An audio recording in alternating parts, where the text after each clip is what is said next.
Bismillahirrahmanirrahim. Assalamualaikum warahmatullahi wabarakatuh. Salam Pramuka.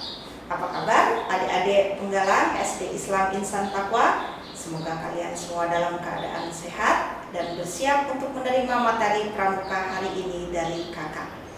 Baik, sebelum kita mulai, mari kita berdoa terlebih dahulu. Berdoa dimulai.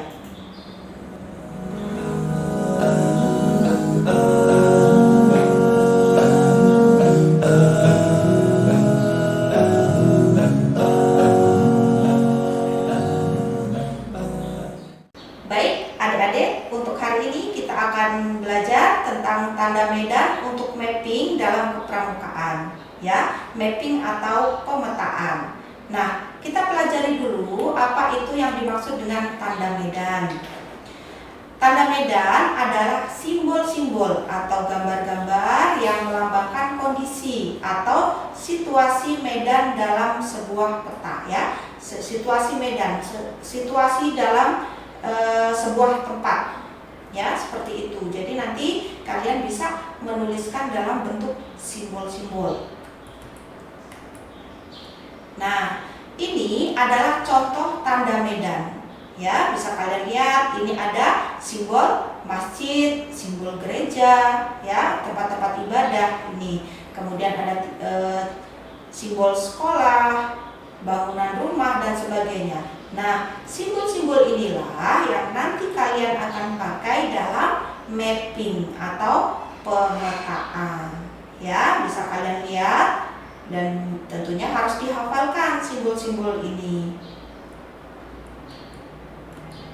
Nah, ini adalah macam-macam mapping atau pemetaan dalam kepramukaan. Yang pertama adalah peta pita, peta lapangan, peta lokasi, dan peta perjalanan. Nah, bagaimana peta-peta ini, seperti apa bentuknya, dan bagaimana nanti cara membuatnya, kalian bisa simak di slide selanjutnya. Nah, yang pertama adalah contoh peta pita. Dalam peta pita ini dicantumkan, ya, ada waktu, laporannya, kemudian jarak, arah, ya, dan juga ada keterangannya. Di dalamnya sini ada simbol-simbolnya.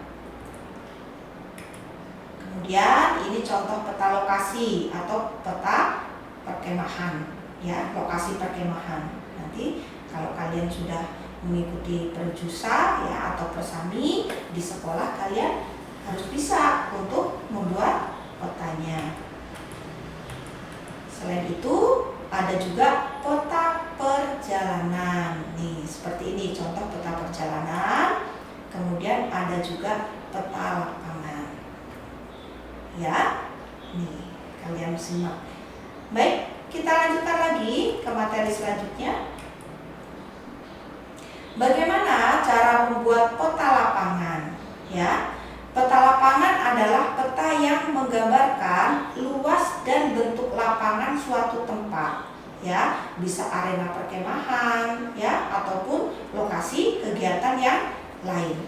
Tujuannya untuk menggambarkan keadaan atau kondisi suatu lapangan dan daerah sekitarnya dalam skala yang lebih kecil, ya. Jadi untuk hari ini kita pelajari dulu cara membuat peta lapangan untuk contohnya, ya.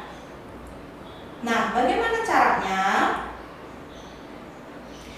Tentunya ada hal-hal yang harus kita perhatikan dalam membuat peta lapangan. Yang pertama adalah penentuan skala. Skala, masih ingat nggak? Ini kakak-kakak penggalang kelas 4 dan 5 tentunya sudah mengenal apa itu skala.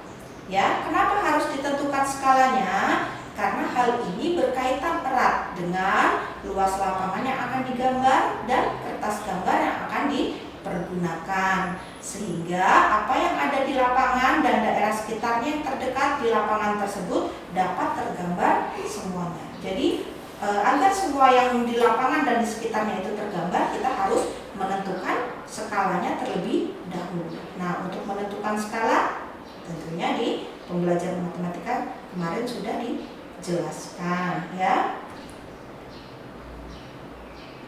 Setelah itu, yang perlu diperhatikan adalah penentuan batas dan sudut batas lapangan. Setelah ditentukan skala, kemudian harus diketahui batas-batas lapangannya. Bagaimana caranya? Dengan cara dibidik dari tengah lapangan dengan kompas. Ya, bidik untuk diketahui berapa sudut batas lapangan tersebut. Penggambaran peta lapangan harus menghadap ke utara. Jadi dalam peta selalu utara ya, itu menghadap ke atas ya. Baik, selanjutnya yang perlu diperhatikan adalah pengukuran jarak dari pusat ke sudut batas lapangan. Pengukuran ini dapat dilakukan dengan menggunakan alat bantu agar diketahui dengan pasti jarak antara pusat dengan sudut lapangan dan juga jarak antara sudut yang satu dengan sudut lainnya. Jadi harus dilakukan pengukuran. Selanjutnya, setelah penentuan skala, penentuan batas dan sudut batas lapangan, pengukuran jarak dari pusat ke sudut batas lapangan, maka yang kita lakukan adalah menggambar ya, penggambaran lapangan tersebut. Nah, pengerjaan terakhir adalah menggambarkan sketsa yang telah didapat dari pengukuran-pengukuran tersebut ke dalam kertas gambar. Untuk mempermudah, pemberian keterangan diberi penomoran pada tiap sudut dan keterangan lainnya. Ya, ini untuk pengetahuan kalian saja ya, untuk pengenalan pembuatan peta. Kita ambil untuk materi kali ini adalah peta lapangan. Nah, seperti ini hasilnya nak. Ya, setelah tadi ditentukan skalanya, kemudian ditentukan batasnya dan juga jaraknya, maka akan terlihat seperti ini hasilnya dengan apa? Menggambarkan simbol-simbol yang ada. Seperti itu. Ya, diberi keterangan di sini.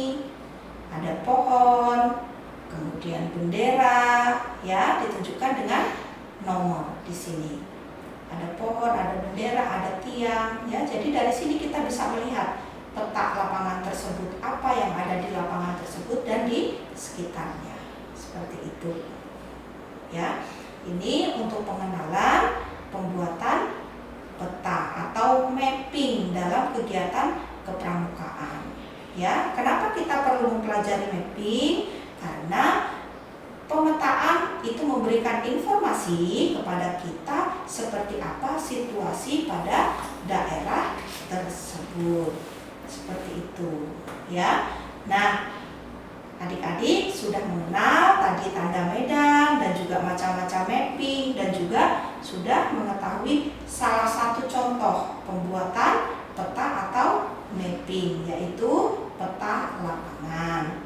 Nah, tugas adik-adik sekarang adalah menggambar simbol ya dari tanda medan minimal 10 simbol ya. Silahkan kalian gambar nanti kemudian diserahkan ke kakak pembina. Baik, adik-adik penggalang, itu tadi pembahasan kita tentang tanda medan dan juga mapping atau pemetaan dalam kepramukaan. Semoga bisa menambah pengetahuan dan wawasan kalian ya. Terima kasih atas perhatiannya. Kakak akhiri untuk pertemuan kali ini. Terima kasih. Wabillahi taufiq wal hidayah. Assalamualaikum warahmatullahi wabarakatuh. Salam pramuka.